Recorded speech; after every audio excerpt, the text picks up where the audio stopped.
नमस्कार दोस्तों, स्वागत है आपका अपने चैनल जतिन केयर क्लासेस पर। दोस्तों आज हमारा जो टॉपिक है ये काफ़ी महत्वपूर्ण टॉपिक होने वाला है दोस्तों। और जैसा कि आप सभी को विदित है, अभी भारत के 5 राज्यों में दोस्तों विधानसभा के चुनाव चलने वाले हैं और इन चुनावों को जो निष्पक्ष तरीके से, पारदर्शी तरीके से दोस्तों करवाता है और यह भारत का निर्वाचन आयोग है और इसे कहते हैं दोस्तों election commission of India, Bharat का निर्वाचन आयोग। और हमारा आज का टॉपिक दोस्तों यही होने वाला है, भारत का निर्वाचन आयोग। आइए दोस्तों चर्चा करते हैं इस टॉपिक से संबंधित। Election commission of India, Bharat का निर्वाचन आयोग। दोस्तों सर्वप्रथम तो मैं आप सभी को बता दूं कि निर्वाचन आयोग क्या होता है और इसके क्या कार्य होते हैं और किस तरीके से निर्वाचन आयोग भारत में गठित हुआ था। दोस्तों निर्वाचन आयोग से तात्पर्य है, निर्वाचन मीन्स होता है इलेक्शन। जब हमारे देश में किसी भी प्रकार से कोई भी इलेक्शन होते हैं, कोई भी निर्वाचन होते हैं, चाहे हमारे देश में राष्ट्रपति का इलेक्शन हो, चाहे हमारे देश में उपराष्ट्रपति का इलेक्शन हो, हमारे यहाँ लोकसभा के इलेक्शन हो, हमारे यहाँ राज्यसभा के इलेक्शन हो, हमारे यहाँ विधानसभा के इलेक्शन हो, इन सभी जो निर्वाचनों को जो प्रत्यक्ष रूप से और पारदर्शिता से कंप्लीट करवाता है, यह है दोस्तों भारत का इलेक्शन कमीशन। Election commission. और दोस्तों इलेक्शन कमीशन किन कंडीशनों पे भारत में स्थापित हुआ था और क्या इसके कार्य होते हैं, हम इससे संबंधित आगे को चर्चा यही करेंगे दोस्तों इलेक्शन कमीशन अर्थात निर्वाचन आयोग का उल्लेख हमारे भारतीय संविधान में इसका उल्लेख मिलता है। यह एक संवैधानात्मक संस्था है। हमारे संविधान में कुल भागों की संख्या है 25 और इसका उल्लेख भाग 15, भारतीय संविधान के भाग 15 में अनुच्छेद 324 से 329 के मध्य इलेक्शन कमीशन ऑफ इंडिया अर्थात भारत के निर्वाचन आयोग का उल्लेख मिलता है। तो दोस्तों इसका जो मुख्य कार्य होता है इलेक्शन आयोग का, इसका जो मुख्य कार्य होता है, यह निष्पक्ष एवं प्रत्यक्ष रूप से अर्थात साफ सुंदर तरीके से कोई भी चुनाव करना इलेक्शन कमीशन का, निर्वाचन आयोग का मुख्य उद्देश्य है। तो दोस्तों हमारा जो निर्वाचन आयोग है, हमारा निर्वाचन आयोग, इसकी स्थापना दोस्तों 25 जनवरी 1950 को हुई थी। 25 जैन 1950 को election commission of India was established. और दोस्तों आज 25 जनवरी है। आज 25 जनवरी के दिन हम मतदाता दिवस के रूप में मनाते हैं और मतदाता दिवस अर्थात वोटर्स डे के रूप में इसलिए मनाते हैं क्योंकि 25 जनवरी को हमारा यहाँ पे निर्वाचन आयोग इलेक्शन कमीशन की स्थापना हुई थी। तो दोस्तों इसके बारे में अगर हम चर्चा करते हैं, प्रारंभ में जब 1950 के आसपास हमारा इलेक्शन कमीशन बना था तो उस समय दोस्तों यह मात्र एक सदस्यीय था। इसमें टोटल नंबर ऑफ मेंबर थे 1 और फिर बाद में संशोधनों के माध्यम से जब इसका कार्य बहुत ज्यादा बड़ा कार्य था, काफी विस्तारित कार्य था इसका, तो इसके कार्य को देखते हुए यहाँ पे 1993 में हमारा जो इलेक्शन कमीशन था ये 1+2 अर्थात there are 3 member of election commissioner of India, 3 सदस्य हैं हमारे इलेक्शन कमीशन में। और इस प्रकार से दोस्तों एक तो होता है हमारे जो होते हैं यहाँ पे निर्वाचन आयुक्त, जिसको हम चीफ इलेक्शन कमिश्नर कहते हैं, जिसको हम कहते हैं चीफ इलेक्शन कमिश्नर CEC। और 2 होते हैं निर्वाचन आयुक्त इलेक्शन कमिश्नर। उन्हें सहायता प्रदान करने के लिए भारतीय संविधान में अनुच्छेद 324 में निर्वाचन आयोग का उल्लेख मिलता है। और भारत का ये निर्वाचन आयुक्त तो होता है, चीफ इलेक्शन कमिश्नर होते हैं, इनकी नियुक्ति भारत के राष्ट्रपति के द्वारा की जाती है। और इनका जो कार्यकाल होता है, यह कार्यकाल इनका 6 वर्ष का या 65 वर्ष का होता है, जो इनमें से पहले पूर्ण होगी। अर्थात 50 वर्ष की अवस्था में कोई इस पद पर अपॉइंटमेंट होंगे तो वह पूर्ण रूप से 6 वर्ष तक कार्य करेंगे, 56 ईयर में वह रिटायर होंगे। अब माना कि कोई 62 ईयर में सिलेक्ट होते हैं इस पद के लिए, वह 3 ईयर काम करेंगे, अर्थात इस 3 ईयर में उनकी एज हो जाएगी 65 वर्ष। तो इस प्रकार से वह सेवानिवृत्त हो जाएंगे।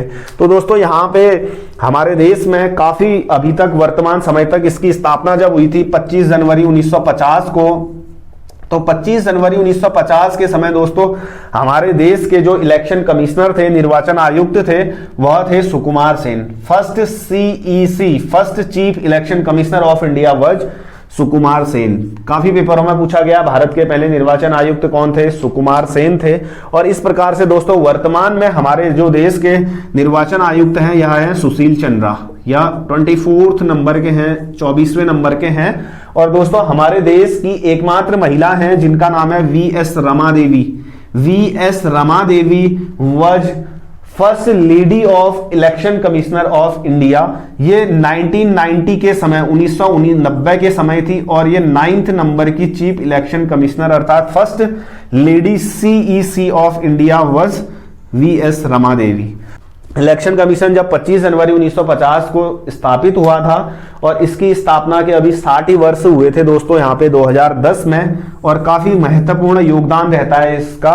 और 2010 तक दोस्तों अपने 60 वर्ष के कार्यकाल में इसने 15 बार लोकसभा के चुनाव करवा दिए थे और 326 बार संपूर्ण भारत में विधानसभा के चुनाव निर्वाचन आयोग ने करवा लिए थे यहाँ पे। तो दोस्तों हमारे जो भारतीय संविधान का भाग 15 है इसमें दोस्तों यहाँ पे पूर्ण रूप से निर्वाचन आयोग का उल्लेख मिलता है 324 से लेके 329 तक।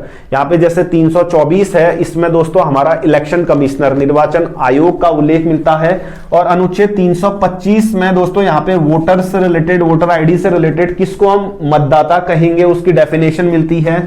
और आर्टिकल 326 में यहां पे मिलता है दोस्तों वयस्क मताधिकार, एडल्ट वोटिंग, अर्थात कौन व्यक्ति भारत का मतदाता कहलाएगा, अर्थात इस व्यक्ति को हम भारत का मतदाता कह सकते हैं। तो इसमें बाकी प्रक्रियाएं दी गई हैं, अर्थात हमारे देश में वोट डालने के लिए जो वर्तमान में आयु 18 साल है उससे संबंधित चर्चा हमारे भारतीय संविधान के अनुच्छेद 326 में मिलती हैं। तो दोस्तों आइए चर्चा करते हैं जो हमारा भारत का निर्वाचन आयोग है इसके कार्य क्या होते हैं।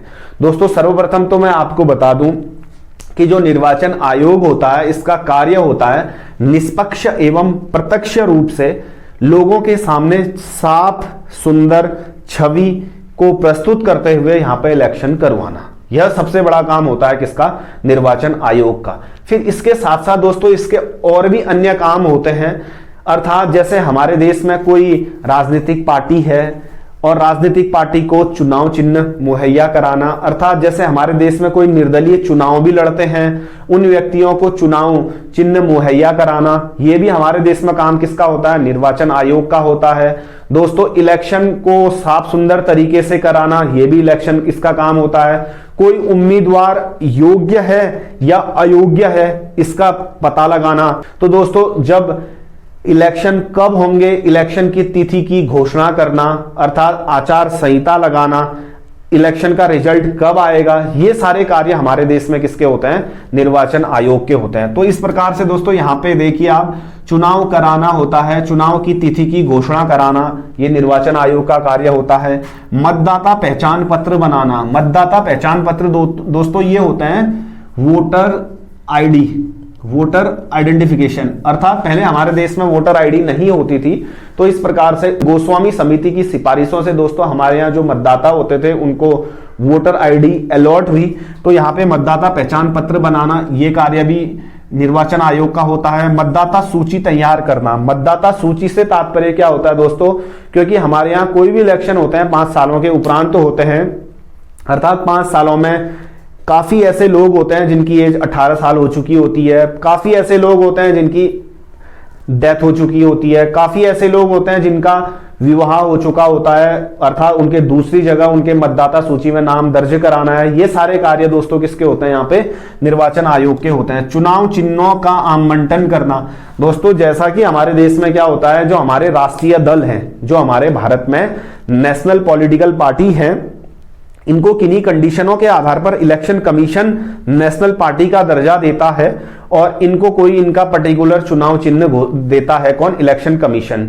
लेकिन जब कोई निर्विरोध व्यक्ति खड़ा होता है, किसी भी दल से संबंध नहीं रखने वाला व्यक्ति खड़ा होता है, तो उसको यहाँ पे दोस्तों अगर चुनाव चिन्ह देना होता है तो यह चुनाव चिन्ह देने का काम किसका होता है, निर्वाचन आयोग का होता है। कोई क्षेत्रीय दल है, कोई स्थानीय दल है, इन दलों को राष्ट्रीय पार्टी का दर्जा देना भी किसका कार्य होता है, इलेक्शन कमीशन और निर्वाचन आयोग का कार्य होता है। तो दोस्तों इस प्रकार से कोई कैंडिडेट है वह इलेक्शन में खड़ा हुआ है, उम्मीदवारों को अयोग्य ठहराना, अर्थात वह व्यक्ति इलेक्शन में खड़े होने लायक नहीं है, अर्थात विधानसभा के इलेक्शन की बात करें तो हो सकता है उस व्यक्ति की आयु 25 साल नहीं हुई है तो वह व्यक्ति इलेक्शन में खड़ा नहीं हो सकता है। तो इस प्रकार से अगर वह इलेक्शन के कुछ जो मापदंड होते हैं पूरी तरीके से उनको फुलफिल नहीं करता है तो निर्वाचन आयोग उस व्यक्ति को यहाँ पे अयोग्य करार देगा। तो इस प्रकार से दोस्तों निष्पक्ष और पारदर्शिता से चुनाव करना यह तो निर्वाचन आयोग का कार्य होता ही है। और इसके साथ साथ चुनाव के साथ साथ दोस्तों यहाँ पे उपचुनाव कराना भी हमारे देश में किसका कार्य होता है, निर्वाचन आयोग का होता है। जैसे अभी हमारे देश में हमारे भारत के 5 राज्यों में विधानसभा चुनाव चलने वाले हैं। इन 5 चुनावों में दोस्तों कभी कंडीशन ऐसी होगी, कोई उम्मीदवार कोई एमएलए चुनकर आए, 2 साल बाद उनका देहांत हो गया तो फिर उस सीट के लिए यहाँ पे उपचुनाव कराना है, ये भी किसकी महत्वपूर्ण जिम्मेदारी रहेगी, निर्वाचन आयोग की जिम्मेदारी रहेगी उपचुनाव कराना। तो दोस्तों इस प्रकार से ये हमारा इलेक्शन कमीशन है। और हमारे देश में कोई भी इलेक्शन होते हैं, चाहे हमारे यहाँ राष्ट्रपति के इलेक्शन हो, उपराष्ट्रपति के इलेक्शन हो, लोकसभा, राज्यसभा, विधानसभा, किसी भी प्रकार के कोई इलेक्शन हो, इसको निर्वाचन आयोग का कार्य होता है संपन्न करवाने का। और राज्य के जो पंचायती राज चुनाव होते हैं इसको राज्य निर्वाचन आयोग कंप्लीट करता है। तो दोस्तों हमारा ये टॉपिक था आज का निर्वाचन आयोग से संबंधित। आशा करता हूं यह टॉपिक आपको काफी अच्छे से समझ आ गया हो। और दोस्तों अगर आपको ये टॉपिक अच्छे से समझ आता है तो इसको अधिक से अधिक मात्रा में लाइक, शेयर, सब्सक्राइब जरूर करें। थैंक यू दोस्तों।